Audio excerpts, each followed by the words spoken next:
नमस्कार दोस्तों, स्वागत है आप सभी का आपके अपने चैनल स्टडी फॉर विन में। और आज के इस वीडियो में हम बात करने वाले हैं संस्कृत में जानवरों के नाम के बारे में। यहाँ हम पालतू जानवर साथ ही साथ जंगली जानवर दोनों ही प्रकार के जानवरों के संस्कृत में क्या नाम हैं ये इस वीडियो के अंतर्गत समझेंगे। यहाँ एक जानवर का जो नाम होगा संस्कृत में, उसके अलावा अगर उसके और भी संस्कृत में नाम है वो भी इस वीडियो में आपको मिलेंगे। तो प्लीज़ इस वीडियो में लास्ट तक बने रहिए, स्किप मत कीजिए, क्योंकि हो सकता है जहां आप स्किप करें उसी जानवर का नाम आपसे परीक्षा में पूछ दिया जाए। तो बहुत ही इंपॉर्टेंट वीडियो है, ना केवल टैट के लिए, सी टैट के लिए, सुपर टैट के लिए, इसके अलावा जो आपके जो 10th में आपकी संस्कृत होती है, जो कुछ लोग 12th में लेते हैं, जो अलग से संस्कृत विषय लेते हैं, उनके लिए भी ये बहुत इंपॉर्टेंट है। तो प्लीज़ वीडियो को लाइक और शेयर ज़रूर कीजिए, और अगर आप चैनल पर पहली बार आए हैं तो प्लीज़ चैनल को सब्सक्राइब करके बेल आइकन प्रेस कर लीजिए, ताकि वीडियोस के नोटिफिकेशंस आपको टाइम टू टाइम मिलते रहें। तो चलिए बिना किसी देरी के शुरू करते हैं हम आज का अपना वीडियो।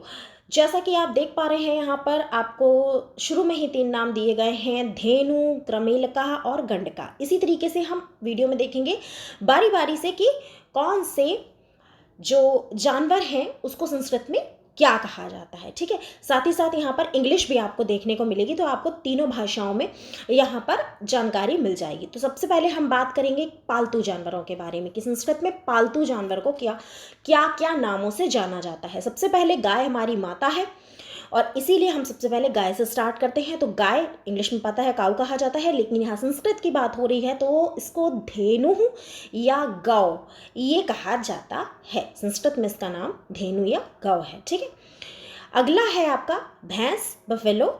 इसको कहा जाता है महिषा। ठीक, महिषा भैंस, और कहीं कहीं कभी कभी क्या आता है आपको महिषी भी देखने को मिल जाएगा। ठीक है, तो वो एक तरीके से कभी कभी स्त्रीलिंग के फॉर्म में पूछ लिया जाता है। परीक्षा में किस फॉर्म में पूछ लिया जाए ये कहा नहीं जा सकता है, इसलिए हमें दोनों ही बातों को ध्यान में रखकर चलना है। तो कहीं कहीं महिषी भी पूछ लिया जाता है, कभी आपको विसर्ग नहीं मिलेंगी, महिषी लिख दिया जाएगा, तब भी वो भैंस के ही फॉर्म में आपका जाएगा। ठीक है, आप वहाँ पर आप ये समझ लीजिएगा आपसे भैंस का ही नाम पूछा जा रहा है। क्योंकि देखिए क्या हो जाता है, कभी कभी अभी टैट का जो पेपर हुआ था उसमें देखिए जो आपका 1 नंबर गया है वो संतान को लेकर गया है, कि उन्होंने कह दिया है कि संतान जो है वो पुल्लिंग है। ठीक है, कि संतान हुआ है, जबकि हम सभी को पता है कि संतान पुल्लिंग नहीं है, स्त्रीलिंग नहीं है, संतान उभयलिंग है। क्योंकि संतान का लड़का भी हो सकता है, लड़की भी हो सकती है। और अगर आपको स्त्रीलिंग पुल्लिंग में जाना है तब भी हम, अगर आपके पास उभयलिंग का ऑप्शन नहीं है तब आप उसको स्त्रीलिंग मान सकते हैं। क्योंकि हम कहते हैं कि हमें, अगर हम पुत्र रत्न भी ले रहे हैं तो पुत्र रत्न की प्राप्ति हुई है। ठीक है, हमें संतान हुई है, संतान उत्पन्न हुई है, हमेशा स्त्रीलिंग के फॉर्म में, लेकिन उन्होंने इसको पुल्लिंग मान दिया है। तो देखिए बोर्ड में आपका क्या होने वाला है, वो क्या सही मानने वाले हैं। तो इसलिए यहाँ पर मैंने दोनों ही चीज़ें आपको बता दी कि महिषा है तब भी भैंस है, महिषी आए तब भी आपको भैंस ही है। ठीक है, स्त्रीलिंग फॉर्म में चला जाएगा वो। अब अगला आपका आ रहा है बकरी। बकरी यानी कि अजा। अजा मीन्स बकरी। और यहीं अगर बकरा पूछ दिया जाए आपसे, ठीक है, अगर यहीं बकरी की जगह आपसे बकरा पूछ दिया जाए पुल्लिंग, तो यहाँ पर आपका आ जाएगा अजह। ठीक है, यहाँ पर आप ये देखिए कि संस्कृत व्याकरण का नियम है कि जब आपका पुल्लिंग होता है हम विसर्गों का यूज़ करते हैं, और जब आपका स्त्रीलिंग होता है तो हम बड़े आ की मात्रा का प्रयोग करते हैं। ठीक, तो बकरा जब आ जाएगा तो आपका अजहा हो जाएगा, और जब बकरी होगा तो अजा हो जाएगा, जिसे गुड कहा जाता है। अब आपका अगला आता है भेड़। भेड़ यानी कि शीप। तो भेड़ को कहा जाता है मेषा या एड़का। ठीक है, भेषा या एड़का। अब आगे बढ़ते हैं, अगला है हमारा बैल। बैल यानी ऑक्स, उसको कहा जाता है वृषभा या बलिवर्धा। ठीक, बैल, बैल आपका पूरी तरीके से पुल्लिंग है, क्योंकि गाय का जो पुल्लिंग होता है वो होता है बैल, गाय है स्त्रीलिंग। तो इसमें आपके दोनों ही स्त्रीलिंग ना रहकर दोनों ही आपके पुल्लिंग रहेंगे, यानी वृषभा और बलिवर्धा। नेक्स्ट आपका जानवर है घोड़ा। ठीक, घोड़ा तो अश्वः, हयः, घोटकः, इसके ये 3 नाम संस्कृत में हैं। ठीक, हॉर्स। अगला है आपका गधा। गधा यानी डंकी, इसको बोला जाता है गर्दभः और खरा, ये भी आपका पुल्लिंग स्वरूप है। फिर आता है आपका कुत्ता। ठीक, डॉग, स्वानः और कुक्कुरः, कुत्ता आपका पुल्लिंग है और इसका स्त्रीलिंग है कुतिया। तो कुत्ता में आपका होगा स्वानः और कुक्कुरा, इसको दो नामों से जाना जाता है। नेक्स्ट आपका आता है कुतिया, बिच, उसको कहा जाता है संस्कृत में सरमा, ठीक, सरमा। नेक्स्ट है आपका बिल्ली, बिल्ली यानी कैट, इसको कहा जाता है बिड़ाल, कहीं कहीं आपको बिड़ाला भी मिल जाएगा, तो दोनों ही एक चीज़ हैं, ठीक। उसके बाद आपका आता है बंदर, मंकी, तो ये आपका आ जाएगा, इसको तीन नामों से जाना जाता है, वानरः, कपि और मरकटः, ठीक। एक तरीके से यहाँ आपके देखिए सिनोनिम्स भी तैयार होते चले जा रहे हैं, समानार्थी शब्द भी आपके यहाँ पर संस्कृत में तैयार होते चले जा रहे हैं।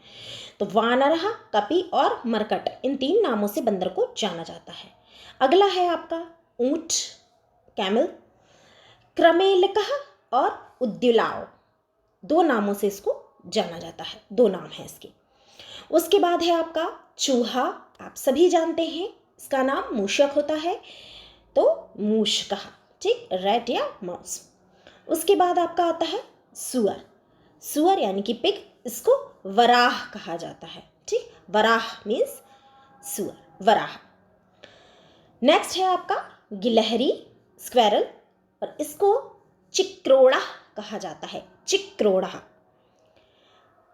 अगला है आपका सांड यानी कि बुल, तो इसको कहा जाता है वृषभा, ठीक। ये बैल का ही एक रूप होता है, लेकिन ये बैल से ज़्यादा आक्रामक होता है। आपने देखा होगा बुल फाइट्स वगैरह होती हैं, तो ये बैल से ज़्यादा आक्रामक जानवर होता है। फिर अब हम आगे बात करेंगे संस्कृत में जंगली जानवरों के बारे में, ठीक। देखते हैं कौन कौन से जंगली जानवर हैं और उनके क्या क्या नाम हैं। तो सबसे पहले जंगल का राजा शेर, इसी से शुरुआत करेंगे। तो लायन, इसको कहा जाता है सिंघा, सभी जानते होंगे। अगला है आपका खरगोश, प्यारा बनी हमारा, रैबिट, इसको कहा जाता है शुष्कः, शुष्कः माने खरगोश। अगला है आपका लोमड़ी यानी फॉक्स, इसको कहा जाता है लोमशः, लोमशः मीन्स लोमड़ी। नेक्स्ट आपका आता है हिरन, हिरन यानी कि डियर, इसको कहा जाता है मृगः और हरिणः, ठीक, दो नामों से इसको जाना जाता है। अगला आपका आ रहा है जंगली जानवर जो है भेड़िया, वुल्फ, ठीक, इसको कहा जाता है वृक्कः, वृक्कः।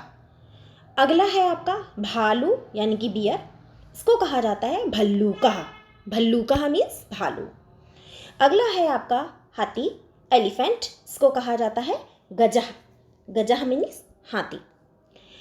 अगला है आपका चीता, टाइगर, ठीक, इसका यहाँ पर तीन नाम है, चित्रकः, ठीक, तरक्षु और वाघः, ठीक, चित्रकः, तरक्षु, वाघः। कहीं कहीं आपको इसका नाम व्याघ्रा भी मिल जाएगा, व्याघ्रा भी कहा जाता है, ठीक, इसका नाम चित्रकः भी है।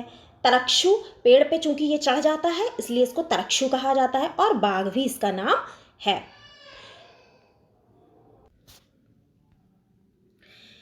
अगला है आपका राइनोसोर, गैंडा, इसको कहा जाता है गंडकः। नेक्स्ट आपका आता है कैमेलॉयन, इसको कहा जाता है गिरगिट, और इसका जंगली नाम संस्कृत में क्रकलाशा, तो ये एक जंगली जानवर है और इसका नाम क्रकलाशा है, कठिन है थोड़ा सा याद रखने में। फिर अगला है आपका वनमानुस, जिसको गौरिल्ला जाना जाता है नाम से, इंग्लिश नाम भी इसका गौरिल्ला है, और कॉमन नेम जो है इसका वो भी वनमानुष ना कहकर हम अक्सर गौरिल्ला ही कहते हैं, तो इसको संस्कृत में वन मनुष्य कहा जाता है, ठीक। अगला है आपका शियार या गीधड़, जैकॉल, और इसका संस्कृत में नाम है श्रगालः। नेक्स्ट है आपका नेवला, मंगूज, और संस्कृत नाम है इसका नकुलः। अगला है आपका तेंदुआ, जिसे तरक्षु कहा जाता है, लेपर्ड। फिर है आपका जंगली जानवर अंतिम, जो कि है नील गाय, जिसे कहा जाता है गवैया। ठीक, गवैया एक गाय का ही रूप है और ये जंगल में पाई जाती है। जो आपकी सिंपल गाय होती है वो तो आपकी घरेलू है, पालतू जानवर है, लेकिन जो नील गाय है ये जंगली गाय है और इसे गवैया कहा जाता है, ब्लू बुल। ठीक, तो फ्रेंड्स ये थे आपके कुछ इम्पॉर्टेंट जंगली जानवर और पालतू जानवरों के संस्कृत में नाम। उम्मीद करती हूँ वीडियो आपके लिए ज़रूर हेल्पफुल रहेगा, बेनिफिशियल रहेगा, इसलिए वीडियो को ज़्यादा से ज़्यादा शेयर कीजिए अपने दोस्तों में, ज़्यादा से ज़्यादा आप इसे लाइक कीजिए।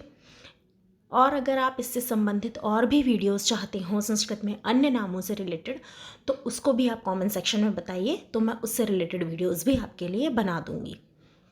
बाकी आप हमारे प्लेलिस्ट में जा सकते हैं संस्कृत की, वहाँ पर आपको बहुत सारे वीडियोस मिल जाएंगे। भोज्य पदार्थों के संस्कृत में नाम, अनाजों के संस्कृत में नाम, फलों के संस्कृत में नाम, सब्जियों के संस्कृत में नाम, दालों के संस्कृत में नाम, विभिन्न प्रकार के पशु पक्षियों के संस्कृत में नाम, बहुत सारे वीडियोस वहाँ पर अवेलेबल हैं। सगे संबंधियों के नाम, रिश्तेदारों के नाम, मैंने बहुत सारे वीडियोस अपलोड कर रखे हैं, तो आपको किसी भी तरीके की कोई भी प्रॉब्लम हो आप हमारी संस्कृत की प्लेलिस्ट में जाकर देख सकते हैं। फिर भी अगर आप किसी तरीके का वीडियो चाहते हैं तो आप कॉमेंट सेक्शन में ज़रूर बताएँ। और इस तरीके की कोई भी PDF लेने के लिए या ये PDF लेने के लिए हमारा नंबर है 9496369356। इस नंबर पर कांटेक्ट करके आप PDFs ले सकते हैं। तो फिलहाल के लिए इस वीडियो में इतना ही, मिलते हैं अपने अगले वीडियो में। तब तक के लिए अपना ध्यान रखिए, खुश रहिए, नमस्कार।